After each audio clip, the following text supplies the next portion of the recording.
It's hard to believe it, but the Nostalgia Critic was at one point a highly respected content creator. Back in YouTube's early years, he was actually held in high regard, up with the likes of the AVGN.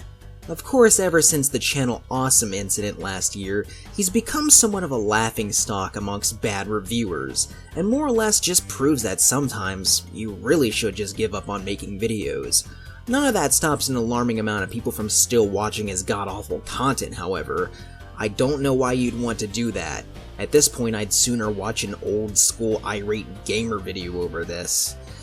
I will be honest though, I was actually a pretty big fan of the Nostalgia Critic prior to 2015.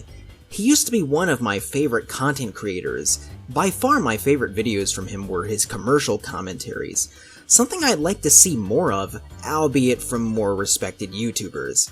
I've always found a lot of commercials to be laughably out of touch with the everyday world, and ripe with mockable material, but I digress. Despite my nostalgia for Doug's earlier work, I can't let that distract from the fact that he has gone downhill and is now a shadow of his former self. Or at least that's what I've heard. Who knows? Maybe the hate isn't deserved, and it's nothing more than a knee-jerk reaction to a year-old controversy. Let's check out his review of Pink Floyd's The Wall. Approximately 40 minutes later, SlayerCoon was left in a state of shock at the pure horror he had just witnessed. These were his following thoughts. What the fuck was that? Okay, so this isn't a fucking review, but rather a goddamn musical. And a very cringy one, too. No wonder this one's been getting quite a bit of hate. And to add insult to injury, there's even an entire album of songs from the review, featuring guitarist Rob Scallon of YouTube fame. Although even that can't save it. I love you, Scallon, but this was a pretty embarrassing thing to take part in.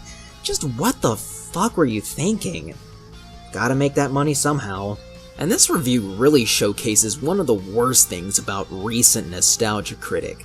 The skits. Poorly acted, unfunny skits. You'd get more comedy value out of making fart sounds with your armpits. It's not like skits are a bad thing to include in reviews. If done correctly, they can actually be the highlight of a review, but they just fall flat in the case of the Nostalgia Critic, and I much prefer when he doesn't use them.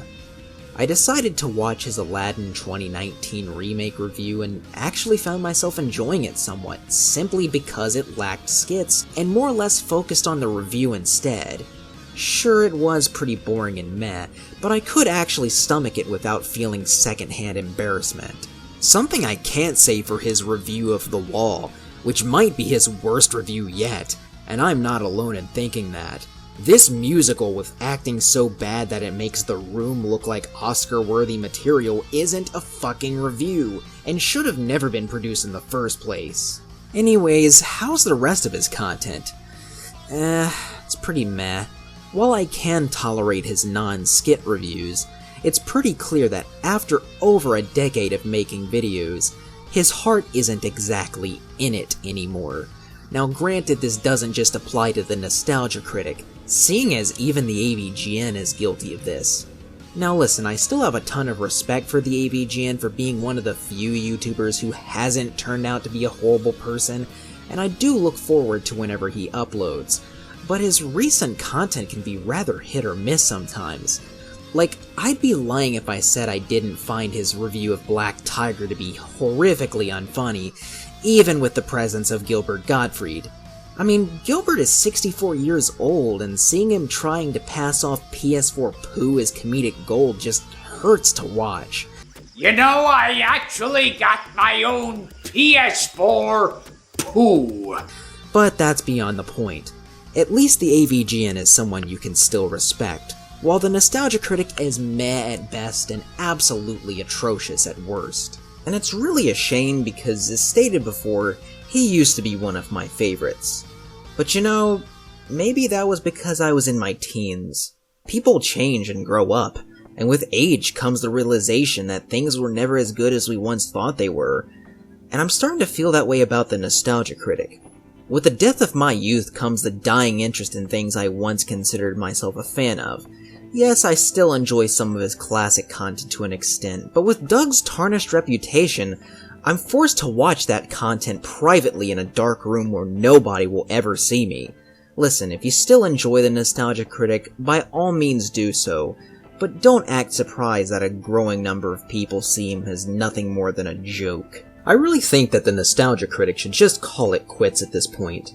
A YouTube series should never outstay its welcome, and in my opinion, the Nostalgia Critic should have ended a long time ago. The times have simply changed, and Doug's reputation has been dragged through the mud by his inability to call it a day. And considering how hated his review of The Wall was, I think there's no better time to end the series than now.